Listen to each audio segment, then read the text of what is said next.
Alia berdiri di depan cermin tua di kamarnya, mengelus bekas luka lebam yang ada di tangannya.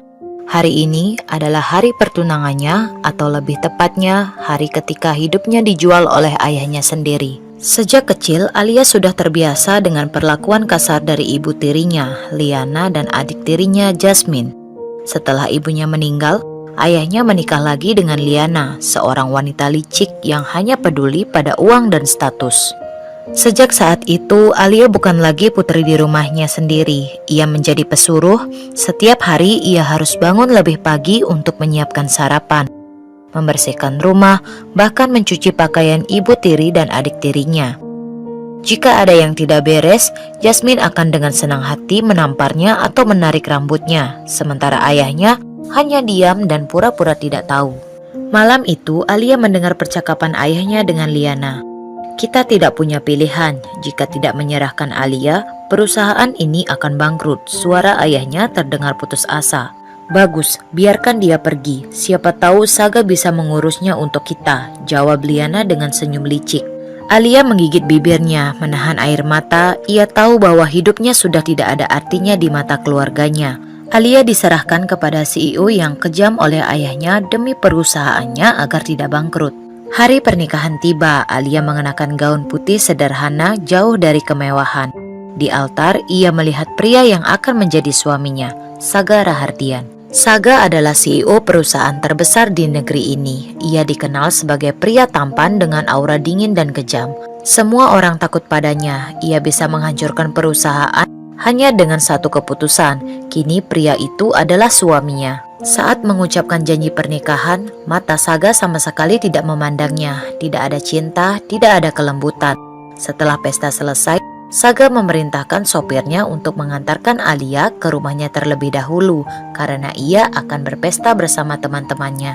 Saat di dalam mobil, air mata Alia ingin jatuh, tetapi ia menahannya. Ia bersedih karena pada saat hari pernikahannya, ia pulang sendiri tanpa ditemani suaminya. Saat malam pertama yang sudah hampir lewat, Alia berharap Saga akan mengajaknya berbicara, tetapi pria itu malah menghempaskan jaketnya dan berkata dingin, "Jangan berpikir kamu akan menjadi istriku. Kamu hanya tinggal di sini karena aku membutuhkannya." Alia seketika menggigit bibir dan menahan isakan.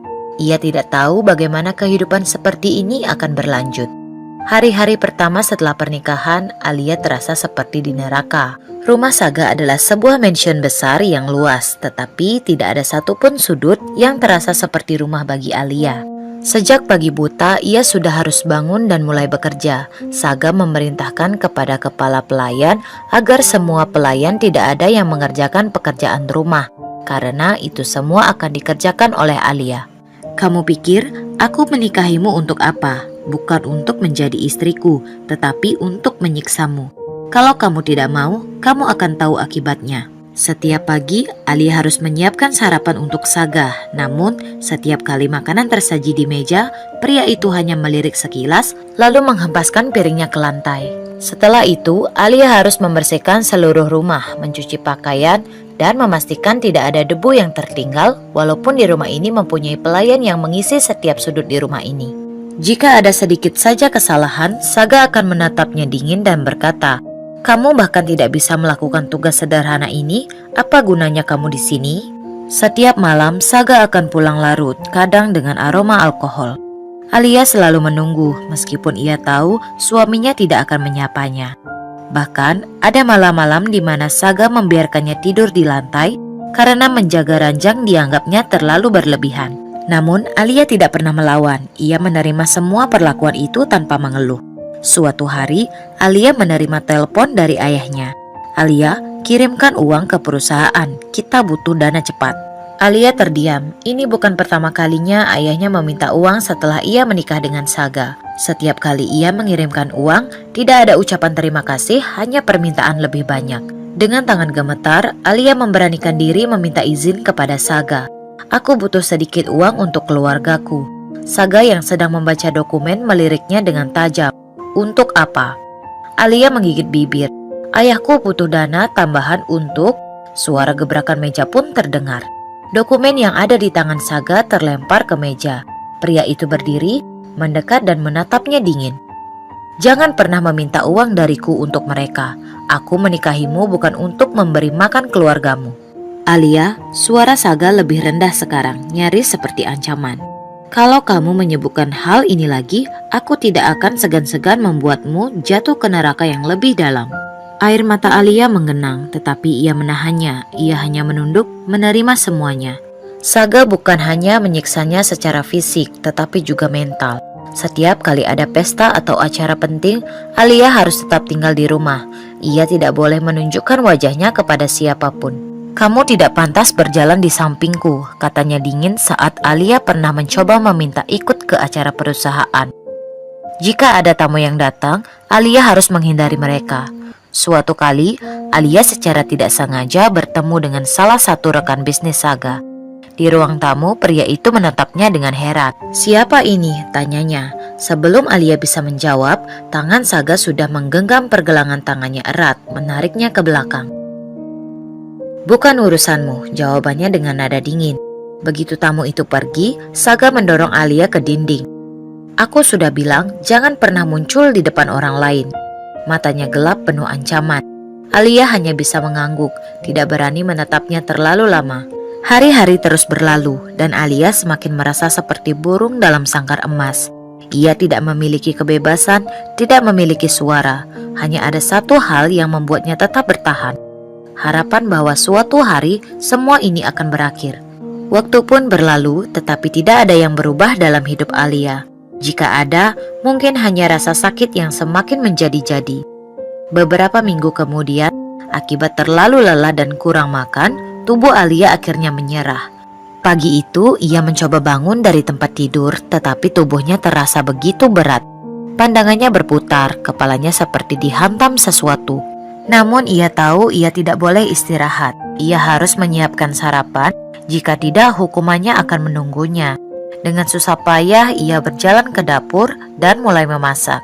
Tetapi sebelum ia bisa menyelesaikan tugasnya, tubuhnya tiba-tiba melemas. Semuanya menjadi buram kemudian gelap.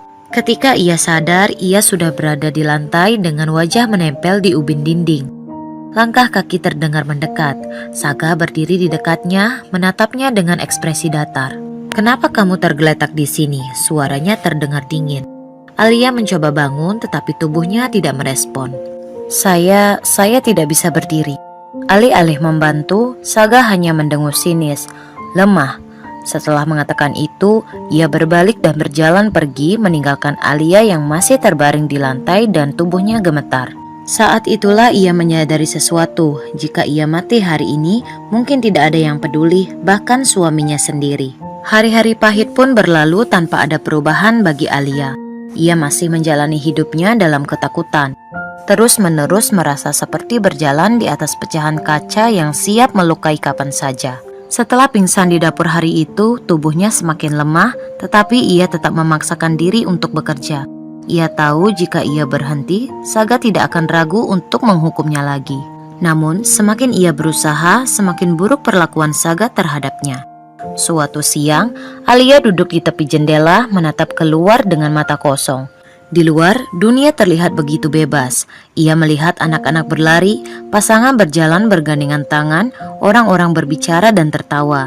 Sementara itu, ia terjebak di dalam rumah ini, dalam pernikahan yang lebih mirip hukuman. Tiba-tiba suara pintu terbuka membuatnya tersentak. Saga berdiri di ambang pintu, menatapnya dengan ekspresi dingin.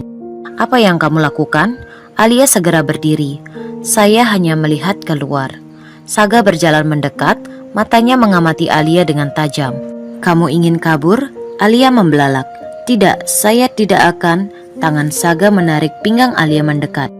"Kamu milikku, Alia," katanya dengan suara rendah tetapi penuh ancaman. "Jangan pernah berpikir untuk pergi." Alia menelan ludah, jantungnya berdetak sangat kencang. Ia tahu satu hal, tidak ada jalan keluar, tidak ada kebebasan untuknya, tidak ada siapapun yang bisa menyelamatkannya. Hari-hari berlalu, dan meskipun Alia masih menjalani hidupnya dalam ketakutan, ada sesuatu yang perlahan mulai berubah. Saga mulai memperhatikannya. Bukan hanya untuk menghukum atau menyakitinya, tetapi dengan cara yang berbeda. Saga mulai menyadari bahwa Alia tidak pernah melawan, tidak pernah membantah. Bahkan dalam kesedihan dan penderitaannya, Alia tetap diam dan patuh. Suatu malam, ketika Saga pulang dalam keadaan mabuk, ia melihat Alia tertidur di sofa dengan selimut tipis. Lampu masih menyala dan di atas meja ada semangkuk sup hangat yang belum disentuh. Ia mengerutkan kening. Dia menungguku, gumamnya. Perasaan aneh merayap di dadanya. Ia tidak terbiasa dipedulikan oleh siapapun. Tidak ada seorang pun yang pernah menunggunya pulang, terlebih dengan makanan hangat. Ia berjalan mendekat, menatap wajah Alia yang tertidur lelap. Ada lingkaran hitam di bawah matanya, tanda bahwa wanita itu terlalu lelah. Entah kenapa untuk pertama kalinya dalam hidupnya, Saga merasa bersalah. Ia melepaskan jasnya dan dengan hati-hati menyelimuti Alia dengan jaketnya. Malam itu untuk pertama kalinya ia menyadari sesuatu. Alia bukan sekedar alat dalam pernikahan ini. Pagi harinya Alia sedang menyapu lantai saat ia tiba-tiba merasa pusing. Kepalanya berputar dan tubuhnya melemas. Sebelum ia bisa menyadari, ia jatuh terduduk di lantai. Saga yang baru saja keluar dari ruang kerja melihat kejadian itu. Alisnya berkerut. "Kamu kenapa?" tanyanya dingin. Alia menggigit bibir mencoba bangkit. "Saya baik-baik saja." Namun tubuhnya kembali kehilangan keseimbangan. Dan untuk pertama kalinya, tangan Saga bergerak untuk menangkapnya. Alia membeku. Dada bidang pria itu begitu dekat dengannya, dan untuk pertama kalinya sejak mereka menikah, ia melihat sesuatu yang berbeda di mata Saga. Bukan amarah, bukan kebencian, melainkan kebingungan. Saga menghela napas kasar dan mengangkat Alia dengan mudah, membawanya ke sofa. "Kenapa kamu lemah seperti ini?" tanyanya tajam. Alia menunduk, tidak berani menjawab. Saga memperhatikan tubuhnya yang semakin kurus dan wajahnya yang pucat. Tiba-tiba ada rasa tidak nyaman di dadanya. Ia berdiri. "Tunggu di sini." Beberapa menit kemudian, ia kembali dengan semangkuk bubur di tangannya. Alia menatapnya dengan bingung. Saga meletakkan mangkuk itu di atas meja. "Makan." Alia ragu. Sejak kapan ia peduli? Melihat Alia diam saja, mata Saga menyipit. "Jangan membuatku mengulanginya." Alia tersentak dan segera mengambil sendok, mulai menyuap bubur itu ke dalam mulutnya. Saga duduk di seberang memperhatikannya. Ia tidak mengerti kenapa melihat Alia seperti itu membuatnya merasa bersalah. Sejak hari itu ada sesuatu yang berbeda dalam cara Saga memperlakukannya. Ia masih kasar, masih dingin, tetapi tidak lagi menyakitinya seperti dulu. Suatu malam, Alia keluar kamar dengan hati-hati untuk mengambil air di dapur. Saat ia berjalan kembali ke kamarnya, ia mendengar suara pelan dari ruang kerja Saga. "Ya, aku tahu, tapi aku tidak bisa meninggalkannya begitu saja." Alia berhenti di depan pintu dan mendengarkan. "Alia, dia bukan hanya istriku di atas kertas, dia milikku." Suara Saga terdengar berbeda kali ini, tidak penuh kebencian seperti dulu, tetapi juga tidak sepenuhnya lembut. Alia mengerutkan kening. Apa maksudnya? Ia buru-buru kembali ke kamar sebelum Saga menyadari kehadirannya. Tetapi malam itu, kata-kata pria itu terus terngiang di pikirannya. Suatu sore, Alia sedang menyiram tanaman di halaman ketika tiba-tiba suara bentakan terdengar dari pintu gerbang. "Alia, keluar kau!" Jantungnya mencelos. Ia mengenali suara itu. Itu adalah ibu tirinya. Sebelum ia bisa bereaksi, pintu rumah terbuka dan Saga keluar dengan ekspresi gelap. Wanita parubaya itu terkejut melihatnya, tetapi segera memasang wajah liciknya. "Tuan Saga, saya hanya ingin bertemu Alia." Saga menyilangkan tangannya. "Untuk apa?" tanya Saga. "Kami keluarganya, kami membesarkannya, dan sudah sewajarnya dia membantu keluarga." Saga menatap tajam, lalu melirik Alia yang berdiri di belakangnya dengan wajah pucat. Tiba-tiba mata pria itu menggelap. "Pergi." Ibu tiri Alia membelalak. "Jangan pernah datang ke sini lagi." Suara Saga begitu dingin, membuat siapapun merinding. "Alia bukan milik kalian lagi." Alia menatapnya dengan mata lebar. Ibu tirinya menggertakkan gigi, tetapi akhirnya berbalik dan pergi. Begitu wanita itu menghilang dari pandangan, Alia menatap Saga dengan bingung. Kenapa ia melindunginya? Saga menatapnya sekilas, lalu masuk kembali ke rumah tanpa mengatakan apa-apa. Alia berdiri di sana dengan hati yang berdebar. Apa yang sebenarnya terjadi? Kenapa pria itu berubah? Dan yang lebih penting, kenapa hatinya mulai bereaksi setiap kali pria itu ada di dekatnya? Sejak kejadian itu, Saga semakin sering menunjukkan sikap yang berbeda. Ia tidak lagi melayangkan tangan kepadanya, tidak lagi mengeluarkan kata-kata tajam yang menyakitkan. Alia masih takut, masih berhati-hati dalam setiap langkahnya. Namun ia juga mulai menyadari sesuatu, Saga mulai peduli padanya. Suatu malam, Alia bangun dengan tubuh berkeringat, dadanya naik turun cepat dan napasnya tersengal. Alia mengalami mimpi buruk. Dalam mimpinya, ia kembali ke masa lalu, dipukul, dicaci maki, dan dikurung di dalam kamar oleh ibu tiri dan adik tirinya. Ia memeluk dirinya sendiri, berusaha menenangkan detak jantungnya. Tetapi sebelum ia bisa kembali tidur, pintu kamar terbuka. Alia menegang.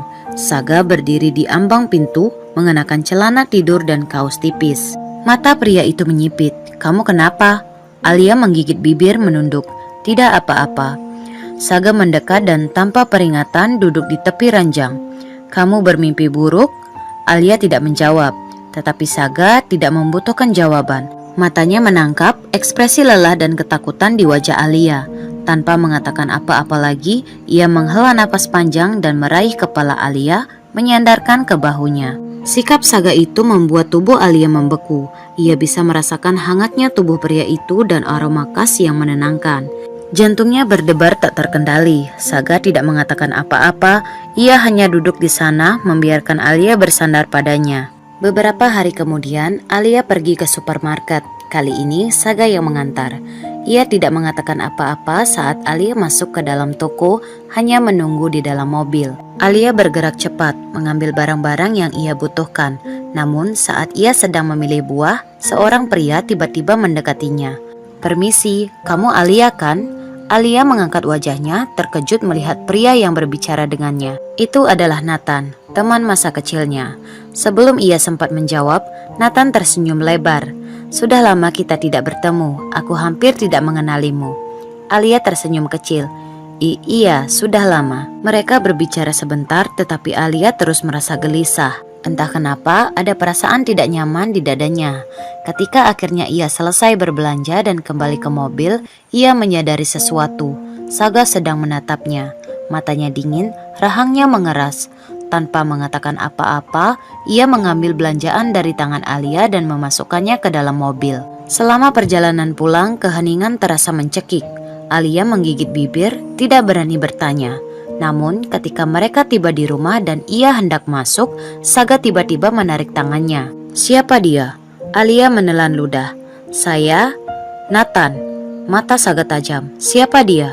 Alia sangat terkejut dengan nada suaranya. "Apakah Saga sedang cemburu?" "Saya mengenalnya sejak kecil," jawabnya pelan. Saga mendekat hingga jarak mereka hanya beberapa sentimeter.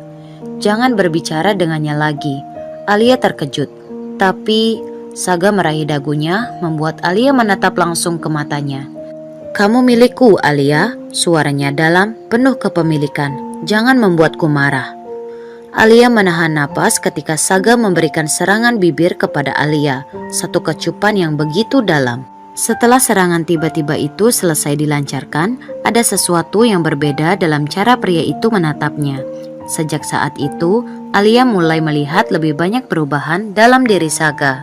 Ia tidak lagi membiarkan Alia melakukan pekerjaan rumah. Ia memastikan Alia makan dengan cukup, dan yang paling mengejutkan, ia mulai tidur di ranjang yang sama dengan Alia. Awalnya Alia takut, tetapi Saga sedikit demi sedikit meyakinkannya. Meskipun begitu, Alia masih sedikit takut sehingga ia hanya tidur di pinggiran kasur, bahkan ia nyaris jatuh. Alia sejenak menatap ke arah Saga. Ia tidak pernah menyangka pria yang dulunya begitu kejam kepadanya, kini berada satu ranjang dengannya. Suatu malam, Alia terbangun antara sadar dan bermimpi. Ia merasa Saga menatapnya dalam dan mengecup keningnya dengan hangat. Kemudian Saga merangkulnya. Namun kenyataannya itu memang bukanlah mimpi. Saga mulai merasa nyaman bersamanya dan tak ingin jauh dengan istrinya ini. Kini Alia tidak lagi takut seperti dulu. Bahkan entah sejak kapan kehadiran pria itu mulai membuatnya merasa aman. Tapi ini salah bukan? Bagaimana bisa seseorang yang dulu menyakitinya kini menjadi orang yang paling ia cari? Ia tidak tahu sejak kapan semuanya berubah. Tapi satu hal yang pasti, ia tidak bisa lagi membayangkan hidup tanpa pria itu. Alia mulai terbiasa dengan kehadiran Saga, meskipun pria itu masih pura-pura dingin dan jarang berbicara. Ada sesuatu dalam sikapnya yang perlahan berubah. Ia tidak lagi kasar, tidak lagi mengabaikan Alia seperti dulu. Namun, kebahagiaan kecil itu tidak bertahan lama. Suatu siang, seorang tamu tak terduga datang ke rumah mereka. Ibu tiri dan adik tiri Alia. Alia menegang saat melihat mereka berdiri di ambang pintu. Wajah mereka penuh kepalsuan. Alia sayang, suara ibu tirinya terdengar manis, tetapi Alia tahu betul kebusukan di baliknya. Alia tidak ingin membukakan pintu, tetapi sebelum ia bisa bergerak, suara berat terdengar dari belakang. Ada apa? Saga berdiri di sana, mengenakan setelan jas yang membuatnya terlihat berwibawa dan menakutkan. Ibu tiri Alia tersenyum canggung. Kami hanya ingin bertemu Alia, dia kan keluarga kami. Saga menatap mereka dingin. Keluarga? Adik tiri Alia tersenyum kecil. Tentu saja, bagaimanapun Alia adalah kakak kami yang tercinta. Alia mengepalkan tangan. Tercinta? Mereka tidak pernah menganggapnya sebagai keluarga. Saga tampaknya menangkap ekspresi di wajah Alia karena matanya menyipit. Alia tidak membutuhkan kalian, katanya dingin sambil merangkul pinggang Alia. Pergi sebelum aku kehilangan kesabaran. Ibu tiri Alia mencoba berdebat, tetapi tatapan Saga terlalu mengintimidasi. Akhirnya mereka pergi dengan wajah kesal. Alia masih berdiri di tempatnya, tubuhnya sedikit gemetar. Ia tidak menyangka bahwa Saga akan melindunginya seperti itu. Ketika ia menoleh untuk melihat pria itu, Saga sudah lebih dulu menatapnya. Tatapan mereka bertemu dan untuk pertama kalinya Alia melihat sesuatu di mata pria itu. Bukan amarah, bukan dingin, tetapi kepedulian. Suatu malam, Alia terkejut saat melihat makan malam sudah tertata di meja. Saga duduk di kursi menatapnya. Ayo makan, katanya singkat. Alia menatapnya tidak percaya. Anda memasak? Saga mengalihkan pandangan sedikit canggung. Aku menyuruh seseorang memasaknya. Meskipun begitu, Alia tetap merasa terharu. Saga mungkin tidak banyak bicara, tetapi perbuatannya berbicara lebih banyak. Suatu hari Alia jatuh sakit. Demam tinggi membuatnya sulit bangun dari tempat tidur. Saga pulang lebih awal dari kantor dan langsung menuju kamar mereka. Melihat Alia yang terbaring lemah, ekspresinya mengeras. Kenapa ia tidak menyadarinya lebih cepat? Dengan hati-hati, ia duduk di tepi ranjang dan menyentuh dahi Alia. Panas. Alia mengerjap lemah. Tuan, diam dan istirahat, katanya pelan. Suaranya tidak lagi terdengar kasar. Alia terkejut. Saga tidak pernah berbicara selemut ini padanya sebelumnya. Tanpa banyak bicara, pria itu merawatnya. Ia mengganti kain kompres di dahinya, memastikan Alia minum obat, bahkan menyuapinya bubur. Saat Alia tertidur, Saga duduk di samping ranjang memperhatikannya dalam diam. Ia sadar bahwa selama ini, ia menganggap Alia sebagai seseorang yang tidak penting. Tetapi sekarang, melihatnya sakit seperti ini membuatnya merasa gelisah. Alia sudah menjadi bagian dari dirinya. Setelah sembuh, hubungan mereka semakin berubah. Saga menjadi lebih protektif dan tak segan menunjukkan perhatiannya tanpa berpura-pura lagi. Ia tidak membiarkan Alia bertemu dengan orang-orang yang menurutnya berbahaya. Ia tidak suka jika ada pria lain yang berbicara dengannya terlalu lama. Alia menyadari itu. Suatu malam, mereka duduk di balkon menikmati udara malam. Alia mengumpulkan keberanian untuk bertanya. Tuan, Saga menoleh. Apa? Kenapa Anda berubah? Pria itu terdiam sejenak. Lalu ia menatapnya dalam. Aku tidak tahu, jawabnya jujur. Tapi aku tidak suka melihatmu sakit, aku tidak suka melihatmu terluka. Alia menahan napas. Dan aku tidak akan membiarkanmu pergi, tambahnya. Hatinya berdebar kencang. Saga mungkin belum mengatakan secara langsung, tapi Alia tahu pria itu jatuh cinta padanya. Dan tanpa ia sadari, ia pun sudah jatuh cinta pada pria itu juga. Mereka hanyut dengan suasana malam yang romantis hingga mereka mencurahkan perasaan mereka masing-masing lewat sentuhan bibir yang dalam. Hubungan mereka semakin erat. Saga memperlakukannya dengan penuh kasih sayang. Ia sering menarik Alia ke dalam pelukannya tanpa alasan. Ia memastikan Alia selalu ada di sampingnya. Bahkan, ia mulai membawa istrinya itu ke acara-acara bisnis, memperkenalkannya sebagai istrinya dengan bangga. Suatu malam saat mereka sedang tidur, Saga tiba-tiba menarik Alia ke dalam pelukannya. Jangan pernah meninggalkanku, bisiknya. Alia tersenyum kecil. Ia tidak akan pergi kemanapun, karena kini ia tahu ia sudah menjadi ratunya, ratu di hatinya Saga. Pada malam ini mereka pun siap melakukan malam pertama yang selama ini belum dirasakan. Setelah beberapa jam lamanya, pekerjaan mereka pun selesai. Alia berada di pelukan Saga dengan keadaan lemas dan sudah terlelap.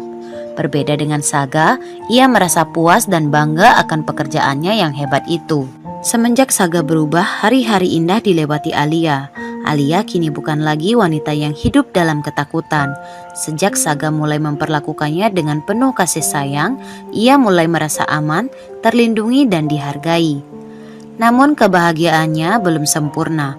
Orang-orang yang dulu menyakitinya masih bebas dan Alia tahu mereka tidak akan berhenti begitu saja. Dan ia benar. Suatu siang ia menerima panggilan dari nomor tak dikenal. Saat diangkat, suara yang begitu ia kenal terdengar di ujung telepon. "Alia, kau harus membantu keluarga kita," suara ayahnya. Dulu, Alia mungkin akan langsung mengiyakan meskipun ia tahu ayahnya hanya menganggapnya sebagai alat. Tapi sekarang ia ragu. "Ada apa?" tanyanya hati-hati. Ayahnya menghela napas. "Perusahaan kita dalam masalah, aku butuh uang." Alia mengepalkan tangan. Tentu saja, ayahnya tidak pernah meneleponnya kecuali untuk meminta sesuatu. "Aku tidak punya uang." "Kau istri Saga, dia pasti bisa membantu kita." Alia memejamkan mata. Ia tahu bahwa jika ia meminta, Saga pasti akan membantu. Tapi kenapa harus membantu orang yang dulu membuangnya? Seakan tahu Alia tidak akan mengiyakan, suara ayahnya berubah dingin. "Alia, ingat, aku ini ayahmu. Kau berhutang padaku." Sesuatu di dalam diri Alia retak. Berhutang? Ia sudah cukup lama menjadi boneka mereka. Dan sekarang ia tidak akan lagi tunduk. "Aku tidak akan membantu," katanya tegas. Ia langsung mematikan telepon sebelum ayahnya bisa berbicara lagi. Jantungnya berdebar kencang. Untuk pertama kalinya, ia berani menolak. Dan ia tahu bahwa seseorang mendengar semuanya. Saga berdiri di ambang pintu, menatapnya dengan sorot mata gelap. Ia berjalan mendekat, tangannya menyentuh dagu Alia, mengangkat wajahnya agar mereka bertatapan. "Mereka menghubungimu?" tanyanya pelan. Tetapi suaranya mengandung bahaya. Alia menelan ludah. Saga menyipitkan mata. "Apa mereka menyakitimu lagi?" Alia menggeleng. "Aku sudah menolak mereka." Saga terdiam, lalu bibirnya melengkung membentuk senyum dingin. "Bagus." Alia menatapnya bingung. "Sekarang, biarkan aku yang bertindak." Beberapa hari kemudian, berita besar mengguncang dunia bisnis. Perusahaan milik ayah Alia bangkrut. Semua sahamnya jatuh, para investor menarik dana mereka, dan utang mereka menumpuk. Alia membaca berita itu dengan perasaan campur aduk. Ia tahu siapa yang ada di balik kehancuran itu. Dugaannya terbukti saat Saga pulang malam itu dengan ekspresi puas. Alia menatapnya. "Kau melakukan ini?" Saga tidak menyangkal. "Aku tidak akan membiarkan siapapun menyakitimu," katanya dengan suara dalam. Alia tidak tahu bagaimana harus merespon. Bagian dari dirinya merasa lega, tetapi ada juga bagian kecil yang merasa iba. Bagaimanapun, itu adalah keluarganya. Melihat ekspresinya yang bimbang, Saga meraih tangannya. "Jangan merasa bersalah," katanya lembut. "Mereka yang membawa ini pada diri mereka sendiri." Alia menghela napas dan mengangguk pelan. Mungkin untuk pertama kalinya dalam hidupnya, ia benar-benar bebas. Setelah semua itu, kehidupan mereka menjadi lebih tenang. Saga semakin terbuka dalam menunjukkan kasih sayangnya. Ia sering menggenggam tangan Alia tanpa alasan, mencium Alia, bahkan Saga terkadang bolos ke kantor agar bisa seharian bersama Alia. Saga sering memeluk Alia dari belakang saat ia sedang memasak, mencium keningnya sebelum pergi ke kantor. Dan pada suatu malam, Saga meraih tangan Alia dan mengecup punggungnya dengan lembut. "Aku mencintaimu." Jantung Alia berhenti berdetak. Alia tersenyum kecil, matanya berkaca-kaca. Ia menyandarkan kepalanya ke bahu Saga. "Aku juga mencintaimu," sahutnya. Saga menariknya ke dalam pelukan. Mereka telah melalui begitu banyak hal. Tetapi sekarang Alia tahu, ia telah menemukan tempatnya. Di sisi pria yang dulu menyakitinya, tetapi kini mencintainya lebih dari apapun. Terima kasih telah mendengarkan cerita dari Kartika Story. Jangan lupa like dan subscribe agar kalian tidak ketinggalan video terbaru dari kami. Sampai jumpa.